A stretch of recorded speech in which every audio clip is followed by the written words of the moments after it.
Hello friends, स्वागत है आपका हमारे यूट्यूब चैनल जीके ट्रैकर पे। देखिए फ्रेंड्स, कल यूके ट्रिपल एससी ने 2 एग्ज़ाम कंडक्ट करवाए थे उत्तराखंड पुलिस रैंकर्स भर्ती के, जिसमें हेड कांस्टेबल के लिए भी एग्ज़ाम था और दारोगा की जो थे उसके लिए भी एग्ज़ाम था। हमारी जो प्रीवियस वीडियो थी उसमें हमने दारोगा वाले पेपर में जो मॉर्निंग में हुआ था उसमें जितने उत्तराखंड जीएस और हिंदी के क्वेश्चन आए थे, कुल मिला के 50 क्वेश्चन आए थे, हमने उनको कवर करा। और ये पेपर 2 है जो कि शाम को हुआ था हेड कांस्टेबल के लिए। इसमें भी उत्तराखंड के जीएस के और हिंदी के कुल मिला के 50 क्वेश्चंस आए थे, उनको हम यहाँ पर कवर करने वाले हैं। क्योंकि ये पेपर यूके ट्रिपल एससी ने कराया था, इसीलिए ये हमारे लिए काफ़ी इंपॉर्टेंट है, ठीक है, क्योंकि हमारा एग्ज़ाम भी यही करवाएगा। चलिए क्वेश्चनों को शुरू करते हैं। सबसे पहला जो हमारा प्रश्न था वह यह था कि इनमें से कौन सी रचना मंगलेश डबराल की है। तो मंगलेश डबराल की आपने रचना बतानी थी, तो काफ़ी प्रसिद्ध रचना है इनकी यहाँ पर पहाड़ पर लालटेन। आपको पता है पहाड़ पर लालटेन किसकी रचना है? यह रचना मंगलेश डबराल जी की है, ठीक है। अगला प्रश्न था निम्नलिखित में से संयुक्त व्यंजन कौन सा है। तो आपने संयुक्त व्यंजन बताना था। कुल मिला के संयुक्त व्यंजन हमारे पास 4 होते हैं। इनमें से जो ऑप्शन बी है यह एक प्रकार का संयुक्त व्यंजन है, क्योंकि यह बना है आधा ऐसे वाले शा से और रा से, ठीक है। और कुल मिला के होते हैं 4। अन्य 3 कौन कौन से हमारे पास संयुक्त व्यंजन है? एक होता है अक्षा, ठीक है, एक होता है हमारे पास त्रा और एक होता है हमारे पास ज्ञ, और चौथा होता है ये वाला, ठीक है। तो 4 हमारे पास संयुक्त व्यंजन होते हैं। अगला प्रश्न है निम्न में से कौन सुमेलित नहीं है। तो देखिए देखते ही पता चल रहा है कि जो ऑप्शन सी है ये बिल्कुल गलत है, क्योंकि जसपाल राणा का संबंध निशानेबाजी से है, ठीक है, लोकगीत से इनका संबंध नहीं है। अगला है हाथी गुम्फा शिलालेख किस शासक से संबंधित है। तो देखिए जो हाथी गुम्फा यह किससे रिलेटेड है? यह संबंधित है जो कलिंग का राजा था खारवेल से ये संबंधित है, ठीक है। तो जो शिलालेख मिला है हाथी गुम्फा शिलालेख किसका है? कलिंग राजा खारवेल का है। झूम कृषि कहाँ की जाती है? तो देखिए इनमें से किस राज्य में झूम कृषि की जाती है? तो झूम कृषि जो है यहाँ भारत के जो नॉर्थ ईस्ट वाले राज्य हैं ज़्यादातर वहाँ पर की जाती है, और उनमें से एक है यहाँ पर असम, ठीक है। तो जो झूम खेती है वो कहाँ की जाती है?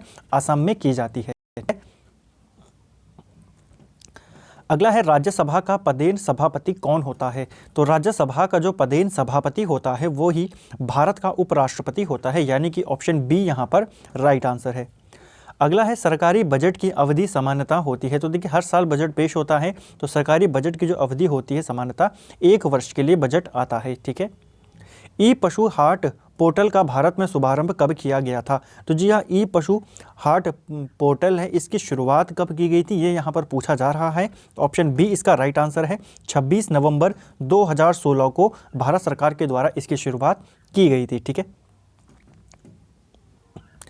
अगला है पंच केदारों में से कितने केदार रुद्रप्रयाग जिले में स्थित हैं। आपको पता है उत्तराखंड के अंदर 5 केदार हैं, जिनमें से 3 केदार ये रुद्रप्रयाग में हैं और 2 केदार जो हैं वो चमोली जनपद में स्थित हैं। 3 केदार कौन कौन से हैं जो रुद्रप्रयाग में हैं? जैसे एक केदारनाथ है, मदमहेश्वरनाथ और तुंगनाथ, ये तीनों कहाँ हैं? रुद्रप्रयाग में। और जो रुद्रनाथ हैं और कल्पेश्वरनाथ वो है चमोली जनपद में। निम्नलिखित में से किस क्षेत्र में कलिंग पुरस्कार दिया जाता है? तो देखिए जो कलिंग पुरस्कार दिया जाता है यह विज्ञान के क्षेत्र में दिया जाता है, ये आपको ध्यान में रखना है, ठीक है। कलिंग पुरस्कार किस राष्ट्रीय राजमार्ग द्वारा हरिद्वार बद्रीनाथ से जुड़ा हुआ है? तो हरिद्वार बद्रीनाथ से कौन से नेशनल हाईवे के द्वारा जुड़ा गया है? तो यह राइट आंसर है ऑप्शन बी राजमार्ग 58, ठीक है। तो राष्ट्रीय राजमार्ग 58 जो है यह हरिद्वार को बद्रीनाथ से जोड़ता है, ठीक है। अगला है चराना में मूल क्रिया क्या होगी? तो चराना जो शब्द बना है, जो ये क्रिया है चराना, इसकी जो मूल क्रिया है वो क्या होगी? चर होगी। तो चर से ही बनता है ना, चराना हो गया, चरवाना हो गया, चरना हो गया, ये सब किससे बन रहे हैं? चर शब्द से ही बन रहे हैं, ठीक है। तो चराना में मूल क्रिया है यहाँ पर चर। फेंक कर चलाए जाने वाले हथियार को क्या कहते हैं? तो वैसे हथियार जिनको हाथों से फेंक कर चलाया जाता है उनको क्या कहा जाता है? उनको अस्त्र कहा जाता है, ठीक है। और जिनको हाथ से चलाया जाता है जैसे तलवार होती है उनको शस्त्र कहा जाता है, ठीक है। जब कोई देश अपनी घरेलू वस्तु विश्व के अन्य देश में बेचता है तो उसे कहते हैं। तो जब कोई देश अपनी वस्तु को दूसरे देशों में बेचता है तो उसको निर्यात कहा जाता है, ठीक है। और जब खरीदता बेचता दोनों क्रिया वहाँ पर होती है तो उसको व्यापार कहा जाता है। तो ऑप्शन बी इसका राइट आंसर होगा, ऑप्शन निर्यात इसका राइट आंसर है, ठीक है। पंचायती राज व्यवस्था की स्थापना भारत में सबसे पहले किस राज्य में हुई थी? तो पंचायती राज व्यवस्था की जो सबसे पहले ये शुरू हुआ था यह राजस्थान में शुरू हुआ था, ठीक है, राजस्थान के नागौर जिले में। 2 अक्टूबर 1959 से आई थिंक। अगला है कार्यालयी पत्र होते हैं, तो जो कार्यालयी पत्र होते हैं यहाँ औपचारिक पत्र होते हैं, ऑप्शन बी इसका राइट आंसर होगा। अगला है जनगणना 2011 के अनुसार उत्तराखंड की साक्षरता दर कितनी है। देखिए ये अभी कुछ टाइम पहले ये भी एक दो जो भी पेपर हुए थे पीछे, उनमें भी ये प्रश्न पूछा गया था, यानी कि रिपीटेड क्वेश्चन है। उत्तराखंड में की जो साक्षरता दर है 2011 जनगणना के अनुसार वो है 78.82%।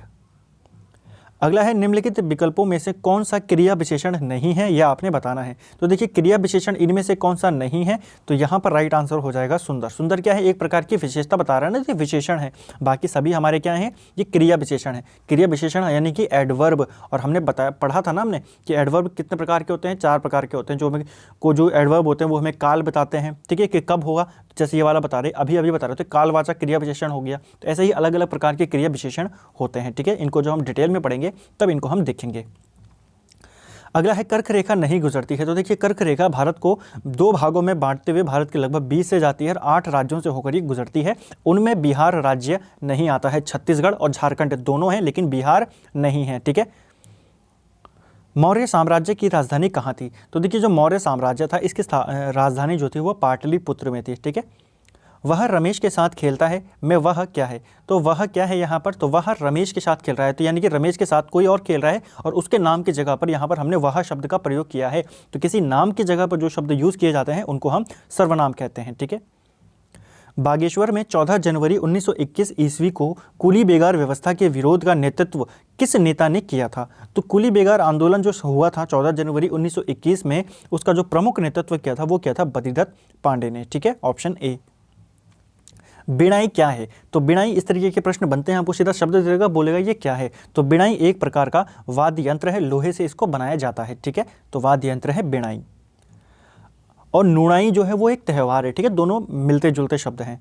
चंद शासकों की प्रथम राजधानी कहाँ स्थित थी। तो चंद शासकों की जो राजधानी थी यह चंपावत में थी, ठीक है, चंपावती में थी, और बाद में कहाँ आ जाते हैं, ये अल्मोड़ा में आ जाते हैं। अगला प्रश्न है नख शब्द का विलोम क्या होगा। तो नख शब्द का विलोम होता है ऑप्शन डी सिख, ठीक है।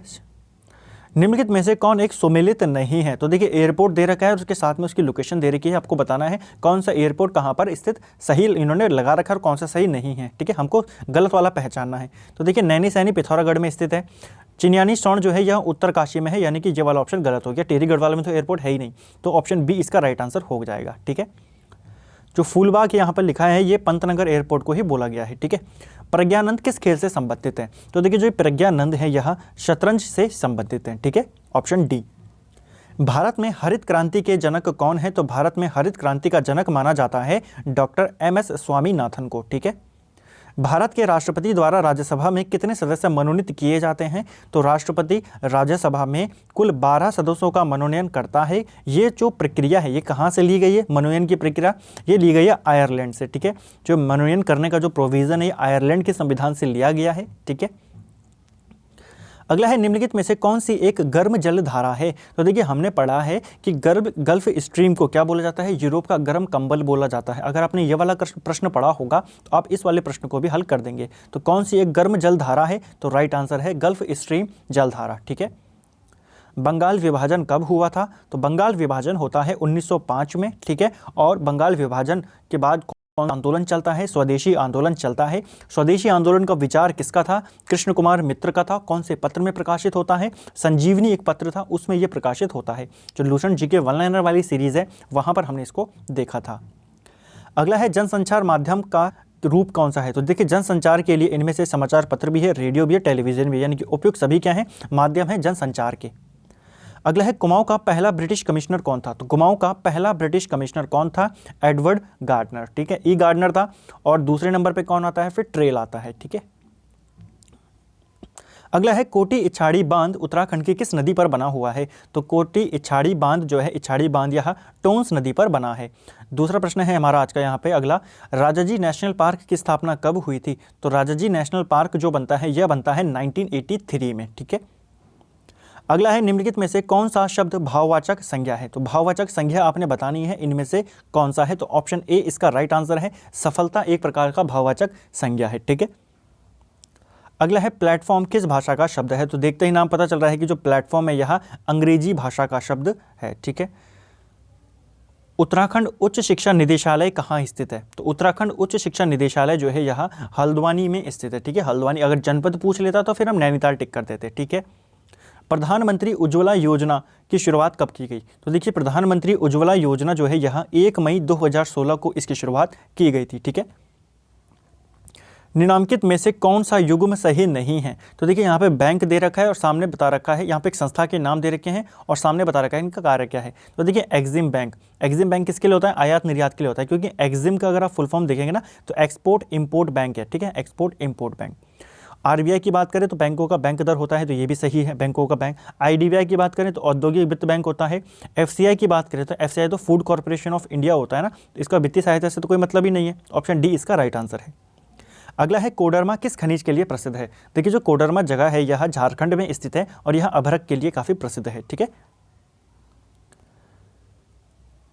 अगला है, संविधान में नागरिकता का उल्लेख किस भाग में है? तो नागरिकता के बारे में संविधान में बताया गया है संविधान के भाग 2 में। ठीक है। अगला है, उत्तराखंड में अखिल भारतीय आयुर्विज्ञान संस्थान यानी कि एम्स की स्थापना का वर्ष क्या है? तो देखिए, उत्तराखंड के अंदर एम्स की स्थापना पूछी जा रही है। एम्स का जो शिलान्यास हुआ था, यानी कि सरकार ने जब घोषणा की थी कि हाँ ऋषिकेश में एक एम्स बनेगा, वो उसने घोषणा करी थी वर्ष 2004 में। ठीक है, तो ये आपको ध्यान में रखना है। हालांकि स्थापित हुआ ये लगभग 2012 के आसपास। ठीक है, जब इसका वहाँ पे वो हुआ था, काम शुरू हुआ। अगला है, परिष्कृत शब्द का अर्थ क्या है? तो जो परिष्कृत शब्द है इसका अर्थ होता है शुद्ध किया हुआ या साफ किया हुआ। गौतम बुद्ध का जन्म स्थान कहाँ है? तो गौतम बुद्ध का जो जन्म होता है यह लुम्बिनी में इनका जन्म होता है। ठीक है, और इनकी मृत्यु कहाँ होती है? कुशीनगर में इनकी मृत्यु होती है।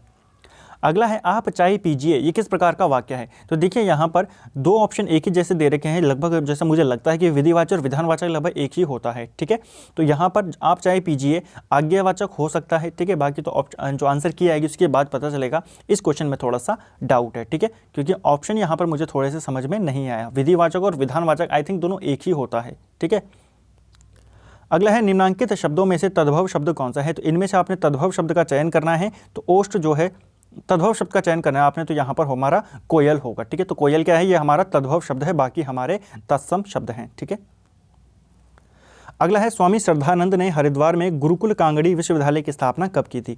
तो गुरुकुल कांगड़ी विश्वविद्यालय की स्थापना हरिद्वार में कब की गई थी? 1902 में। और अगर पूछेगा स्थापना कब की गई थी इसकी, तो इसकी स्थापना पंजाब में होती है ना 1900 में, लेकिन यहाँ पर साफ साफ पूछा गया हरिद्वार में, तो यह 1902 में होती है। ठीक है।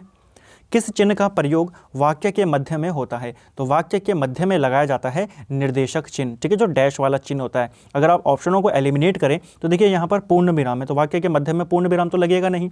वाक्य के मध्य में अल्प विराम भी लगेगा नहीं। ठीक है, अल्प विराम वैसे लगता है लेकिन छोटे से गैप के लिए, तो अल्प विराम भी इसका हो सकता है वैसे। ठीक है, हाँ, अल्प विराम भी हो सकता है और निर्देशक भी हो सकता है, क्योंकि जो डैश हम लगाते हैं तो बी या सी में से यहाँ पर हो सकता है, इसमें भी थोड़ा सा डाउट है। अंतिम प्रश्न है, सोना नदी वन्यजीव अभ्यारण्य जो है, सोने नदी अभ्यारण्य, ये कहाँ स्थित है? तो साफ इजी क्वेश्चन है, यह पौड़ी जनपद में स्थित है। तो फ्रेंड्स, ये था हमारा जो उत्तराखंड पुलिस रैंकर्स भर्ती का जो एग्जाम हुआ था, उसमें हमने देखे कि 50 क्वेश्चन किस तरीके से किस लेवल के यहाँ पर यूके SSS ने पूछे थे, और आने वाले टाइम पे यूके SSS जो एग्जाम करेगा पुलिस के, तो उनमें भी लगभग यही पैटर्न यहाँ पर रहने की उम्मीद है। ठीक है, तो आप यहाँ पर देखें इस वीडियो को, आपको अच्छा लगता है तो वीडियो को लाइक करें, शेयर करें, चैनल पर नए हैं तो सब्सक्राइब ज़रूर करें। Thank you friends.